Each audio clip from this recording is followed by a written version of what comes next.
इस बार जिले में महिलाओं की जो वोटिंग की भागीदारी है वो सबसे अधिक देखने को मिल रही है। पंचायत का जब सबसे रिमोट एरिया में हम चुनाव की कैंपेनिंग देखने के लिए जब गुजर रहे थे रास्ते से, तो हमने देखा कि कुछ लड़कियों का ग्रुप लगातार महिलाओं के साथ में कैंपेनिंग कर रही है। वो गली गली घर घर घूम घूम करके महिलाओं को वोट के बारे में समझा रही है। प्रत्याशियों का जो प्रचार है वो अपने तरीके से वो कर रही है।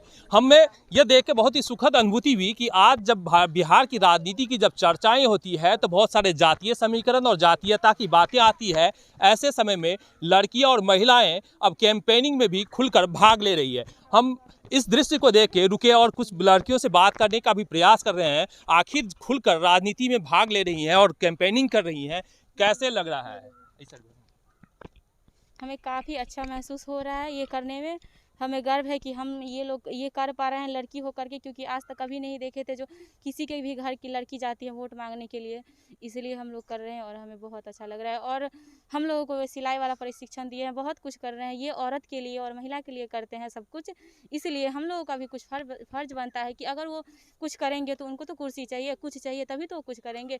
हम उस पर भी आते हैं कि प्रत्याशी का चयन आप कैसे करते हैं, वो तो जरूर हम पूछेंगे। लेकिन जब बिहार की राजनीति की बातें पढ़ती हैं आप? हाँ। कौन से क्लास में? BA सेकेंड ईयर में। जब बिहार की राजनीति की बात आती है तो बहुत सारे जातीयता की बात आती है, गंदी राजनीति की बातें आती है, लड़ाई झगड़े की बातें आती है। ऐसे समय में आप खुल के कैंपेनिंग कर रहे हैं किसी प्रत्याशी के लिए, अपने पसंदीदा प्रत्याशी के लिए कैंपेनिंग कर रहे हैं, तो क्या घर के जो अभिभावक हैं वो इजाज़त देते हैं इस चीज़ को? हाँ, क्यों नहीं देंगे, नहीं मना करते हैं, बोलते हैं जो कोई गलत काम तो नहीं है ना, बहुत अच्छी बात है। इसीलिए अगर ये करेंगे हम लोगों के लिए कुछ करेंगे, इसलिए हम लोग ये सोच के आ रहे हैं जो करेंगे तो हम लोगों के लिए अच्छी बात है।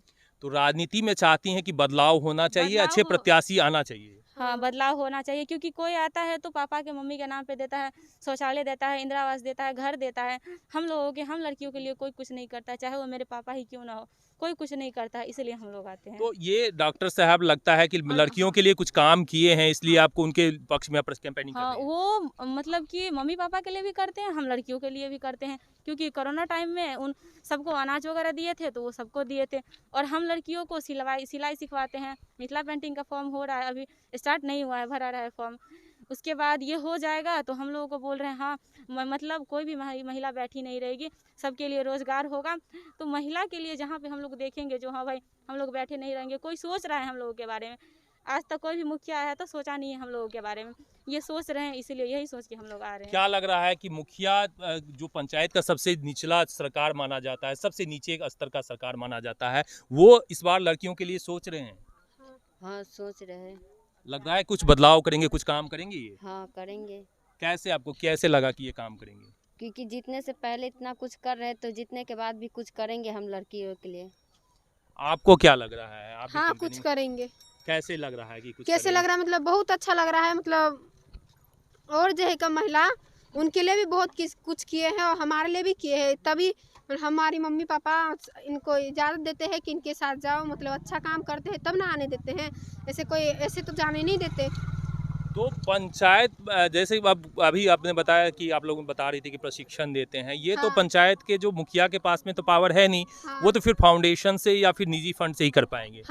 तो मुखिया क्यों बनाना चाहती हैं? मुखिया क्यों बनाना चाहते हैं? क्योंकि ये मुखिया पद पर जब बैठ जाएंगे तब और ज्यादा इनका काम तेजी से चल सकता है, मतलब और अच्छे काम कर सकते हैं और अच्छे विकास कर सकते हैं पंचायत। आधा तो कर दिए और अच्छे कर सकते हैं बहुत जल्दी।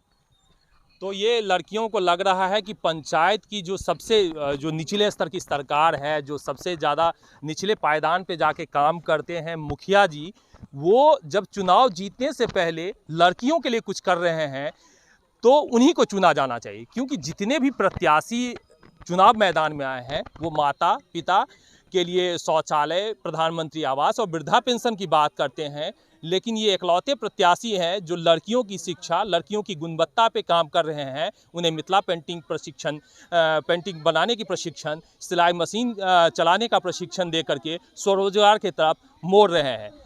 देखना होगा आने वाला चुनाव में क्या रुख होता है चुनाव का, कौन विजेता होता है, कौन चुनाव जीतता है, कौन हारता है, ये तो भविष्य के गर्त में है।